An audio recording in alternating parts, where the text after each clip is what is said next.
Et merci pour les 100 abonnés. Et oui, vous êtes maintenant 100 dans ma communauté. Enfin, un peu plus maintenant quand je poste cette vidéo-là, mais super cool. Merci. On continue à poser un like, un pouce bleu, ça fait toujours plus de motivation pour moi.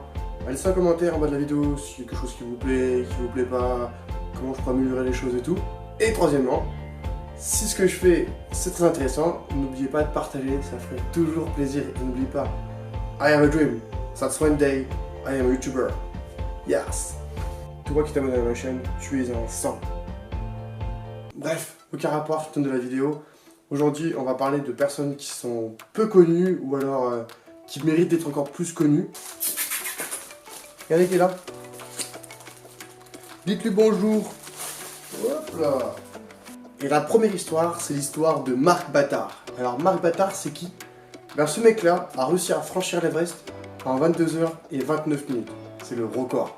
Il faut savoir que l'altitude de l'Everest se situe à 8848 mètres. Le mec a fait ça en moins de 24 heures. C'est pour cela qu'il est surnommé le sprinter de l'Everest. Autant vous dire qu'il n'y en a pas beaucoup qui ont reçu cet exploit. Parce que quand même, c'est chaud. Et d'ailleurs même, il y en a plein qui sont morts d'asphyxie. Imaginez l'exploit, rien que de le faire, et en plus de le faire en 24 heures. Le mec c'est un génie, un warrior. Mais il n'a pas fait que ça. Il a aussi marché et escaladé dans plusieurs monts. Le Gachir Broom, le Makalu, tous les monts de la chaîne Himalaya, le Cho-Oyu et la Dholagiri. Ouais, c'est un nom un peu comme Game of Thrones. Ouais, moi ça me fait penser un peu à Drogo. Il avait quand même de la canne ce bonhomme. Hein. À 43 ans, Marc Bâtard a arrêté cette passion démentielle pour se consacrer à ses enfants et à ses petits-enfants. Maintenant aujourd'hui il fait des conférences sur la motivation, il fait aussi des conférences sur la sécurité et sur le dépassement de soi. Logique. Mais ce qui le rend encore plus honorable et encore plus humain, c'est qu'en 1995, Marc Bâtard monte une association qui s'appellera En passant par la montagne. Cette association visera les personnes qui seront en échec social, qui seront en échec scolaire, et des adultes qui sont dans une situation difficile, pour leur faire découvrir des activités de la montagne.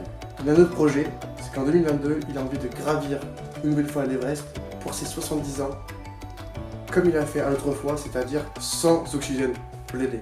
Moi, à 70 ans, je m'imagine avec une petite retraite, tranquille, posée, devant le canapé, regarder la Formule 1. Le deuxième personnage qu'on va parler, il s'appelle Ahmed Gamal Gabr. Ce mec-là est un plongeur et il détient le record. Il a plongé à 332 mètres avec une bouteille d'oxygène bien sûr, mais sans assistance. Et sa plongée a duré 15 heures. C'est quand même 332 mètres de profondeur. Imaginons que ce gars-là, il se sert de son talent, de son don, pour nettoyer les fonds marins. Il a une vraie âme écologique ce gars-là. Et ce qui est dingue, c'est que malgré avoir le record, il est quand même que le 3e plongeur mondial. What the fuck boy. Aujourd'hui, Ahmed Gabr a que 43 ans et il a décidé de rebattre son record. Suivez-vous. La troisième personne, on va parler de Spider-Man. Ah non, pas lui, hein. On va parler du Spider-Man français, alias Alain Robert. À mon avis, certains d'entre vous le connaissent déjà, ou alors on a déjà entendu parler. Ce mec-là grimpe au building. Ouais. Mais je vais vous expliquer un peu son palmarès, qui est d'ailleurs pour un mec qui fait de l'escalade assez intriguant. Mais incroyable, vraiment incroyable.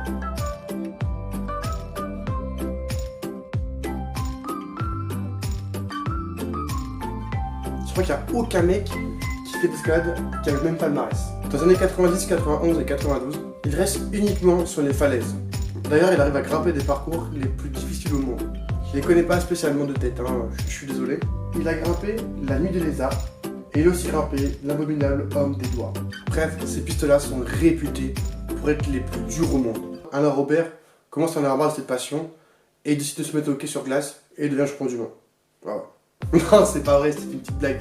Pouce bleu pour cette blague. En 1994, Alain Robert se met en tête d'escalader les buildings à travers le monde entier. Et il va grimper beaucoup de buildings. Ça va de 80 mètres à 838 mètres. Incroyable.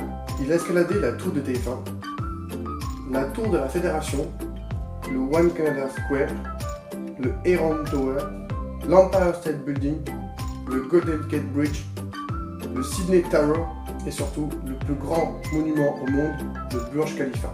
Je vous avais dit, hein, il a un palmarès étonnant quand même. Étonnant. En tout, en 25 ans, il a réussi à escalader plus de 105 buildings. Incroyable, non? Et en plus, il a réussi à escalader des monuments qui sont hyper célèbres. Alain Robert a failli ne plus pouvoir vivre de sa passion. Et oui, en 1982, il escalade une falaise et il tombe de 15 mètres, tête la première. Il se retrouve 6 jours dans le coma et avec beaucoup de fractures. Par la suite, il va avoir des séquelles. Il gardera à vie un problème d'oreille interne, il sera sujet à des crises d'épilepsie, il sera pris de crises de vertige. Mais malgré ses chutes, Alain Robert a vaincu ses peurs, et d'ailleurs, il faut savoir que tout ce qui est escalade, il le fait sans cordes. Bref, il y a des mecs, franchement, quand je les regarde, ils ont un parcours de vie qui sont exceptionnels. Mais je les trouve peu reconnus. Quand je vois ce qu'ils font, je me dis, mais incroyable. Mais jusqu'à où peut aller la limite humaine? Parce qu'on voit des gens qui ont des capacités hors normes. Bref, moi j'ai tout simplement fait cette vidéo, j'espère qu'elle vous plaira. Si elle vous plaît, n'hésitez pas du coup à refaire, commenter, partager et liker. Et moi je vais faire un exploit, c'est que je vais réussir à te faire cliquer sur le bouton s'abonner. Alors si t'es pas abonné à la chaîne, abonne-toi. Et moi je vous dis à la semaine prochaine.